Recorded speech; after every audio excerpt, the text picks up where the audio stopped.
Hey everyone, Stephen Lowisz here with GTM Secrets. Everything go to market, sales, marketing, RevOps, data, you name it. We've had somebody on. Today I have Nick McGuire, who in my opinion is in one of the hardest spaces. I was literally just telling Nick, I think the three hardest areas to market in are government, HR, and healthcare. And Nick has gone down the healthcare route, like really, really heavy healthcare marketing. Nick, do you want to give a little bit of background on yourself? Yeah, sure. Yeah. So thanks for having me on, Stephen. Like you said, I'm Nick McGuire. I've been in marketing, digital marketing, right, in some capacity for about the last 15 years and heavily in healthcare, but although that was not what I set out to do. It kind of happened because, to your point, a lot of unique challenges in that, some of the creativity you can have both in B2C in general, but in less restricted industries. What could seem like, oh, that's not fun. There's the fun part of it is that you have to be very creative in doing things a way that, you wouldn't have to do other industries or verticals. But so been at a company the last 3 years located in Pittsburgh, completely remote first company. And, it is different verticals within the healthcare space, different software products within that space. And yeah, really just, the healthcare tech and the SaaS market. And there's a lot of unique challenges. It's been a lot of change, a lot of growth. So it's been a fun ride. Not to say it doesn't have its days where I'm like exhausted and feeling like on the verge of burnout. That definitely happens too. I know the feeling. Yeah. And ironically, that is one of the topics we talk about in the healthcare space, right? Something that really faces that industry head on. And it's a challenge is people just burning out. And so we try and, provide tools that help them be more efficient. And, but anyway, so it's a truly fun, challenging, but yeah, it's a living and it's one that I enjoy. So first I want to start out by saying, and I say this affectionately, I think you're nuts. You moved from Florida to Pennsylvania this time of year. I don't know why the hell anyone would do that, but I want to go back to something that you said and kick it off from here. So when I think healthcare marketing, I'm thinking HIPAA, compliance, all this crap that you have to deal with. You said the word I wouldn't think of, which is creative, and you said it a few times. Yeah. Can you give any examples of how you've been able to get creative on the marketing side with Net Health where you're at or even former? Yeah, I mean, I could tell you because it stands out in my mind the first time I realized, well, you could do things not be in any type of violation and still do the tactics, right, that you would do anywhere else. So I used to work for a company, a DME, like a durable medical equipment supplier. When Obama was in office, Obamacare, that whole thing, one of the things that came out of that was breast pumps when pregnant, right, covered. Insurance would cover those and pregnant women could get them. However, right, retargeting, you can't disclose a condition, right, that somebody has. You can't say words like free through like, Unbounce had just kind of come out at the time through like landing pages and sort of finessing words. And the truth is, and this is the thing I would say, no matter where you are in what industry, but in healthcare especially, is it's a sensitive area. And so it's not just regulatory because government's involved. I mean, these are people's lives, right? And if you've ever been sick, whether it's the flu or something more severe, you know how important your health becomes when it's challenged, right? So ultimately, right, it's about like, do you believe the value that you're talking about is real? Can the product back it up? And so that was my first experience with realizing, right, like I couldn't take it the shortest distance to get where I wanted to go and be like, this is free and just blast it out. But it was still highly effective, highly, huge return on ad spend. And so I just realized it's like, sometimes you still got to look behind the door that you think is closed because of HIPAA, not violate HIPAA, but like, is there another way for me to get around that closed door in an honest way? And usually there is. And if there's not, there's probably a good reason for it when it comes to people's health and healthcare, right? So, yeah. I gotcha. I can't tell you how much I want efficiency in healthcare. I imagine it's easy for you to market what you do. My daughter, who's 13 months, has been in the hospital on average every other month. She had a kidney removed, you name it. We were in the hospital on New Year's Day.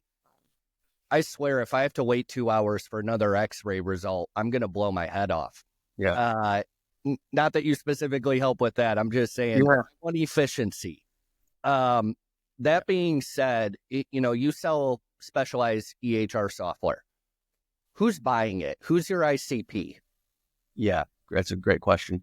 So it does change based on the industry, right? But it's, A mistake I see is like in a lot of places, and we try not to make this mistake, is trying to target the CEOs of a hospital. I mean, if you're a C-suite, people have C-suite shit to do. They don't have time to be reading LinkedIn conversation ads, right? So that it's the strategy for me, at least, is sort of the bigger the buying group, the more you have to actually make the people who would be using your competitor's product part of the pain point, showing them how much better their life could be if they had your product. And so your director level, director of rehab for physical therapy, director of nursing on a wound care side, like that's kind of the sweet spot, because they're close enough to the patients that they understand the value better outcomes has, but they're also close enough to the outcomes of the company or business or hospital, right, where they can feel it from both ends. And that tends to be the sweet spot that we try to go for. But it's, I just kind of believe in being a little bit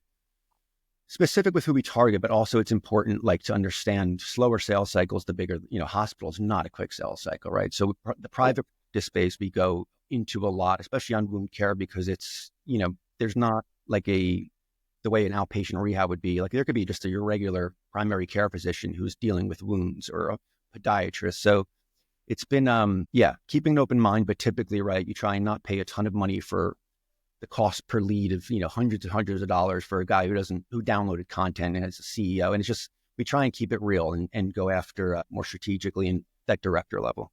I've only sold into a handful of hospitals, and it was earlier in my career, New York Presbyterian, Baylor, etc. Right. I want nothing to do with that. So God bless you. God bless your team. No, thank you. One of the things that so let me ask you this. You're PE backed, right? Yeah. Yep. So I imagine that they care deeply about your cost per lead. But to your point, who cares about CPL? It's really about customer acquisition costs, right? And if your ACV, your average client value in a year, is high, and I'm assuming it is, knowing what you do, that's really what matters.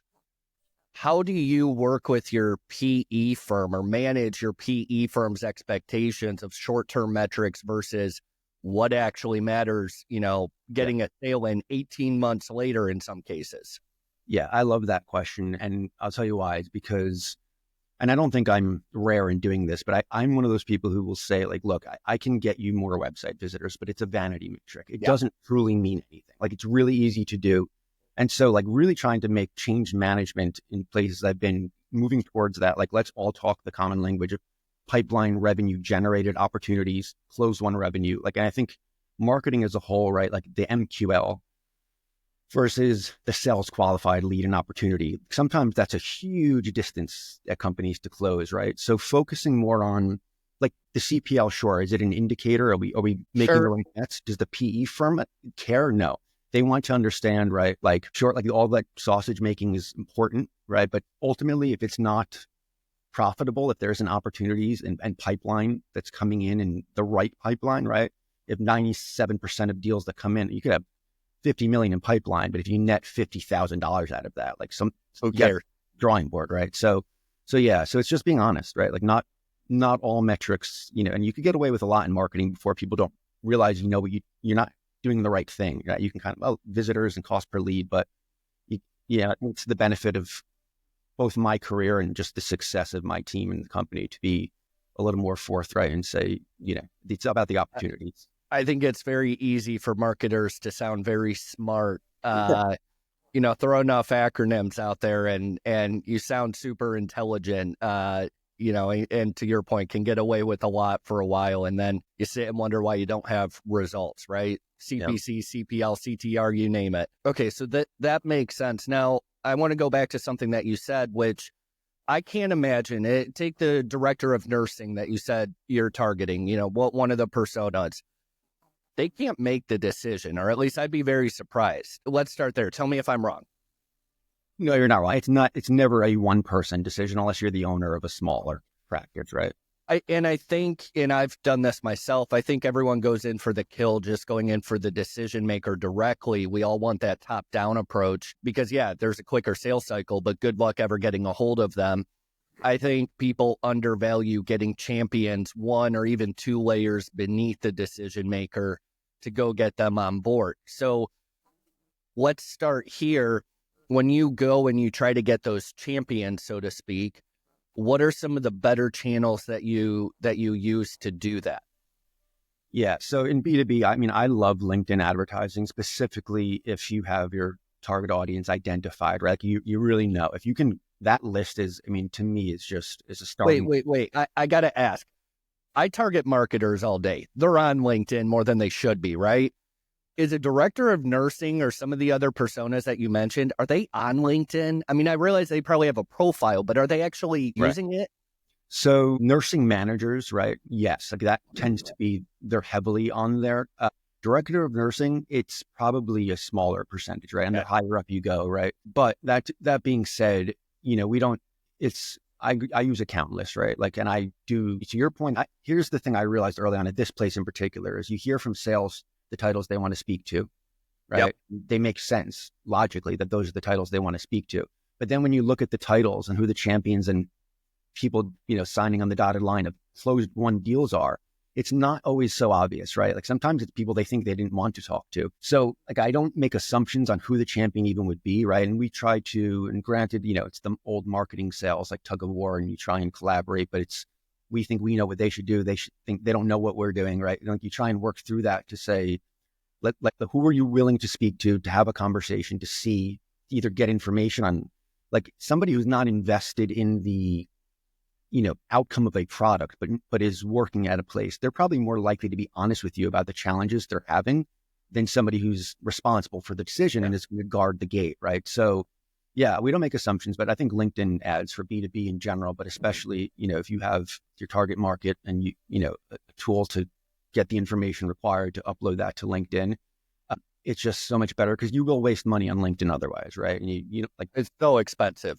Oh yeah. So it has to be you need to make sure you're minimizing that waste. And, but again, we also don't assume just one place is enough, right? So it's cross-functionally across platforms, right? Retargeting website visitors on Google, Reddit, Quora, we try and be as widespread as possible because it's not a quick sales cycle. It does not, it's not a one touch and you speak to somebody. It takes a lot, right? Like to get somebody, not just to know who you are, but to understand who you are, what you do, and why you are the best option for them and their pain point specifically. And that's the brand gap I see often. It's like, sure, they know who we are, but they don't know what we do or why we would be a good candidate to do it for them. And that's the challenge, right? So, yeah. So when you get, and this is going to be a little bit more of a sales question, but to assume that you're enabling sales with collateral and experience management, et cetera, when you get that champion, you have to go convince them to risk their reputation and ego, telling their boss or their boss's boss, hey, we should check this out, et cetera, and then carry them through the entire sales cycle, which, tell me if I'm wrong, I imagine it's 6 months to 18 months, somewhere in that time frame. Does that sound right? For hospitals, yeah, sure, on the longer end of that, yeah. Yeah. So when it comes to that, how do you convince those champions and how do you enable them to essentially go sell you on your behalf before you ever get the chance to actually sell them? Yeah. So we did adopt last year, about almost exactly a year ago, a sales methodology, right? The MEDIC, right? Or MEDPIC. And so it is, it's going to be a challenge, right? But if we can clearly establish what our value is and put into very real terms how we can help them, that speeds up deal velocity, obviously.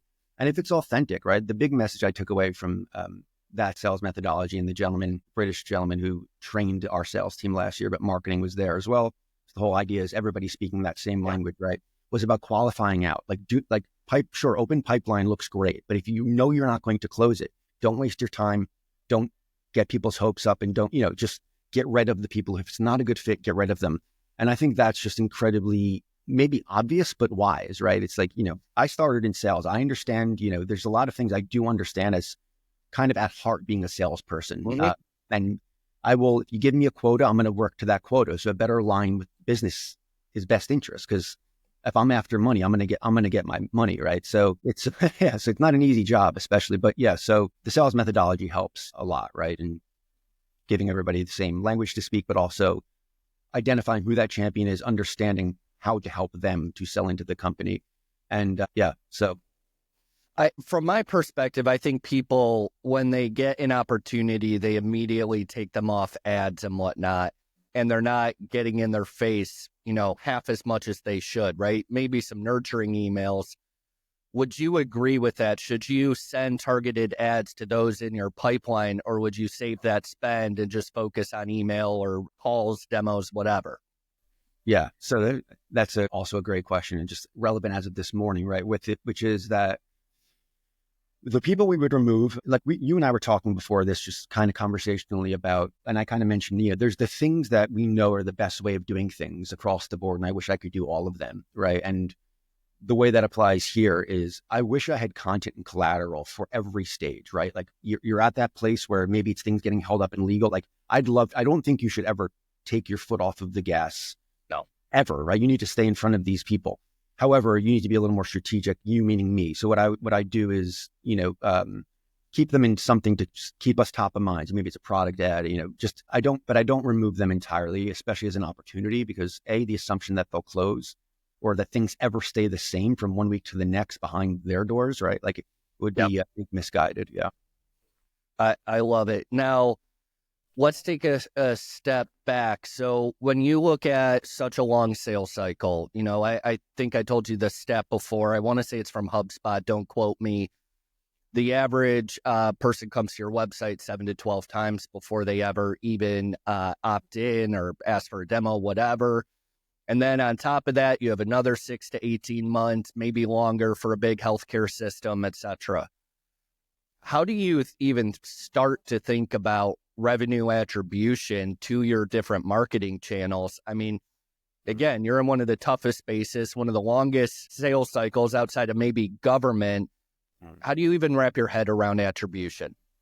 Yeah, so that is the challenge, and it still is, right? Which is the idea of, so the way the CRM is set up at Salesforce, like you can have your first touch and last touch, and a couple in between. But to your point, that would mean you're missing about 30 others along the way. So we do try and look at it like holistically and have it be multi-touch, but it's a challenge, and it's a very manual thing that myself and marketing operations does, looking at each touch along the way. And so my concern is the further marketing and just the landscape evolves, right? It's going to be harder and harder to truly have an attribution model, which I would really be willing to make decisions off of without looking under the hood.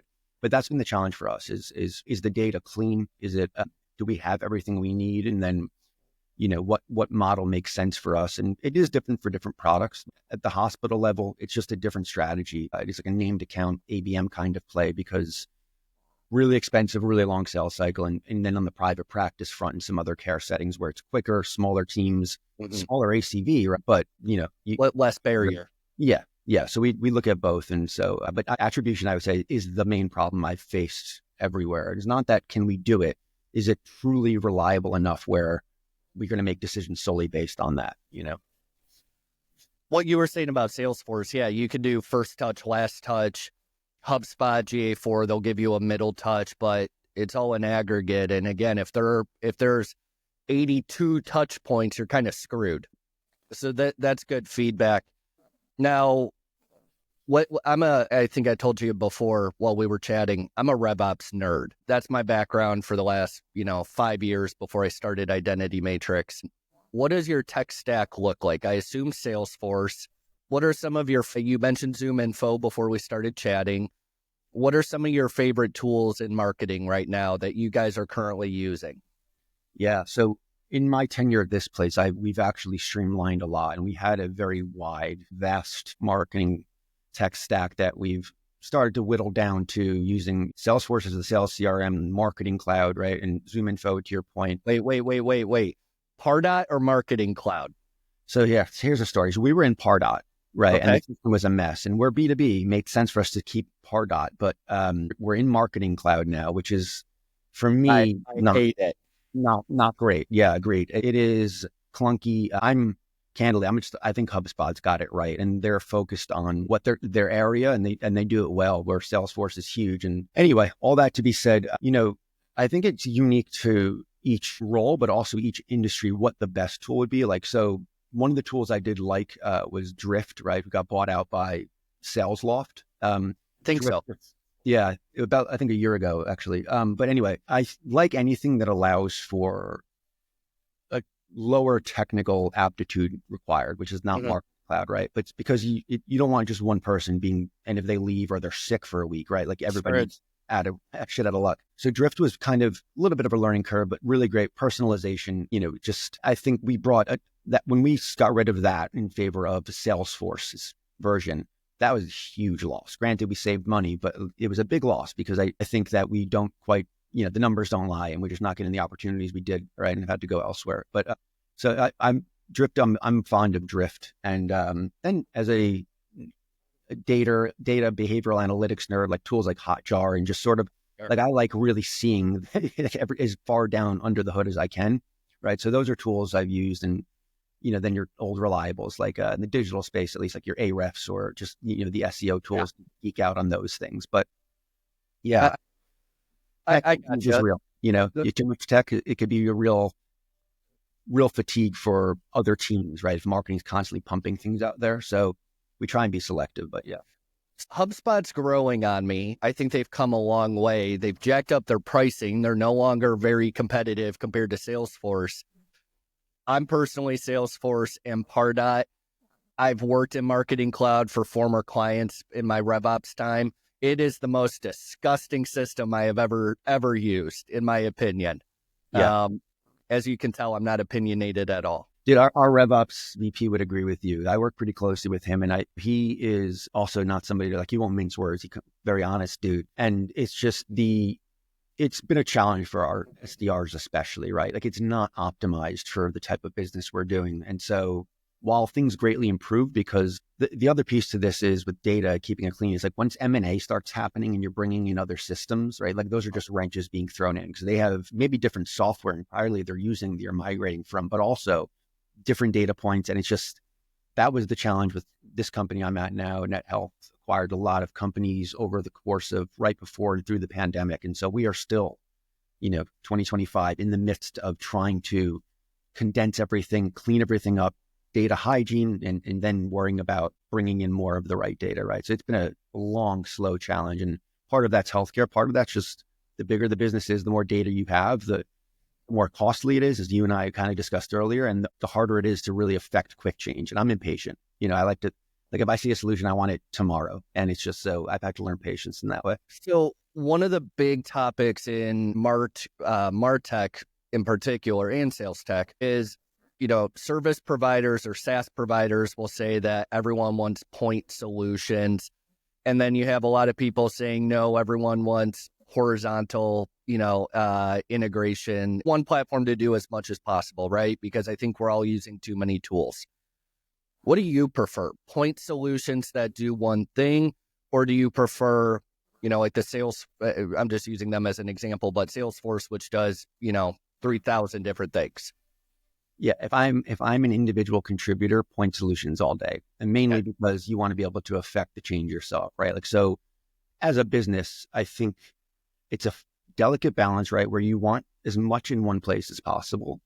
However, are you sacrificing effectiveness because you're like with a jack of all trades that's not excellent at any one thing? So I think Salesforce, right, I was at their customer conference this past year. They've just kind of, not quietly even, but just rebranded almost as now they are just the AI company. Agentforce.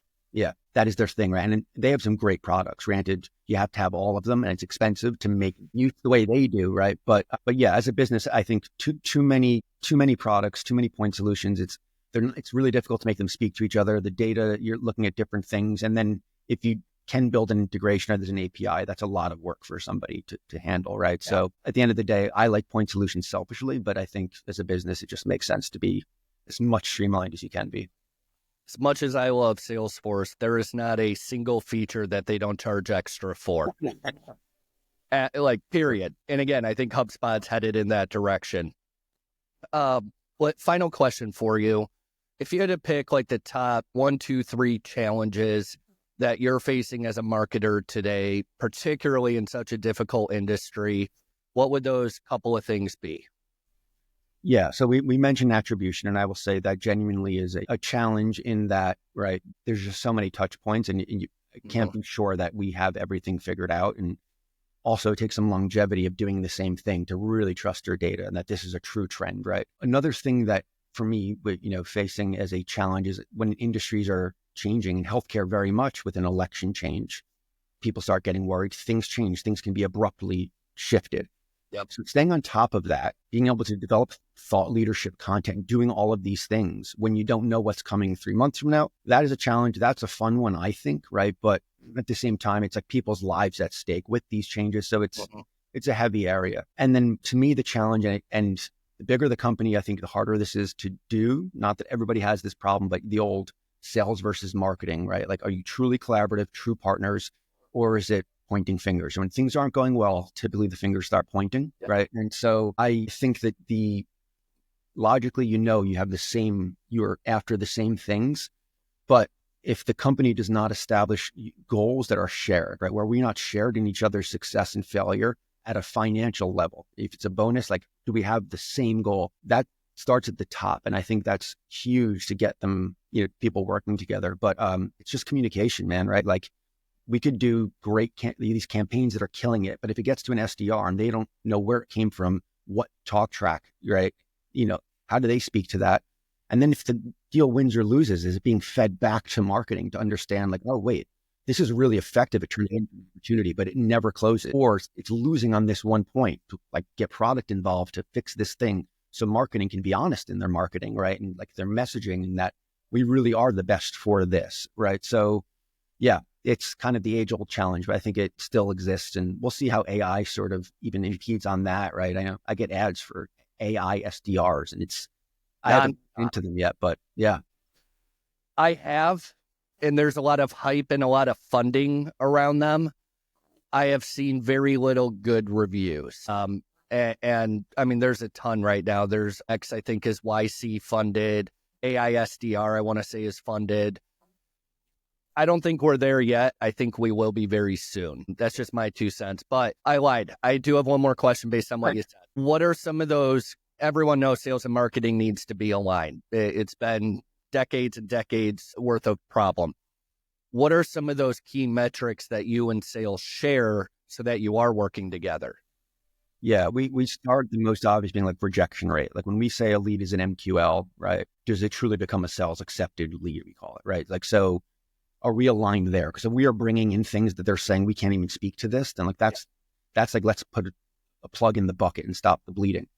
But it's sales qualified opportunities is like our bread and butter. And we've moved towards that because it's what they're after, right? It's what we're after. And from that place, we can look at by product, how much have we won of the pipeline generated? Where are we winning and losing? But I think sales qualified opportunities, or maybe it's a sales qualified lead somewhere else, but where sales is saying, right, like, you gave us this and we agree, like that is the starting point, I think, for really positive collaboration, right? Like, is it objective criteria? You mentioned Medic or MedPick. Is it objective criteria for agreeing what's a sales qualified lead or accepted lead, whatever you want to call it? Because the issue that I see there is a BDR or SDR kind of sucks, and they say, nah, this lead was junk, that lead was junk, whatever, right? And it makes you look bad. How do you mitigate that? Yeah, it's a great plan. So where I am now, the challenge was kind of solved by pairing an SDR directly with the AE who they're working with, and it's a 2-person decision. Like the SDR can speak to the person and say, I think this is a good opportunity, but until the AE involves themselves, right, and says it is, and let's move it to becoming that opportunity, it won't become one. But it is that what you just said is a problem. We've definitely very much we do face this, right, which is sometimes also SDR is probably the hardest job in any, like, I feel for them, but it's if I'm an AE, do I want somebody who's less experienced deciding who I don't, like, essentially affecting my pocketbook by deciding who I don't talk to and who I do talk to? That's a good point. Said, like, you can have a very defined criteria, and we do, but there's so much nuance, especially in healthcare as things change. And, as the board or PE firm says, like, things are changing from our end, we need you to do this. So it's like being agile is important, but difficult, right? Like my boss says very much something I like, which is like, we can't just pivot the Titanic. Like if something's really going in motion, it can't be every week where we need to point it the other way. But at the same time, we have to be understanding that things change. So it's definitely a difficult dance to do. But yeah, I think it's it's unique to each company probably. How do you do that? But having more than one team involved, sharing a goal, but also involved in defining what is and isn't successful helps just keep each other honest, if nothing else. I really like the model of the AE has to give their stamp of approval. I don't think most companies do that. I absolutely love that idea because you're right. It is saying, hey, AE, yeah, you're not going to get your bonus this quarter, whatever, commission, whatever. Nick, everyone says LinkedIn. Where's the best place to connect with you?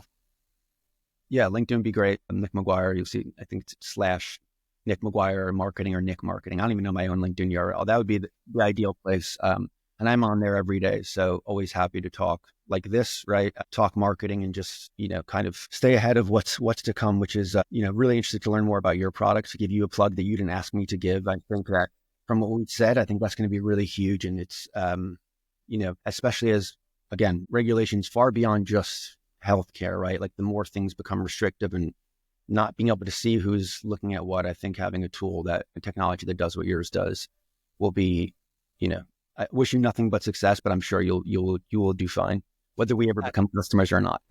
Yeah. I appreciate that. Nick, can't thank you enough. This is super insightful. I appreciate you diving into the weeds a little bit. Really glad to have you. Yeah, thank you. Thank you so much. Appreciate it.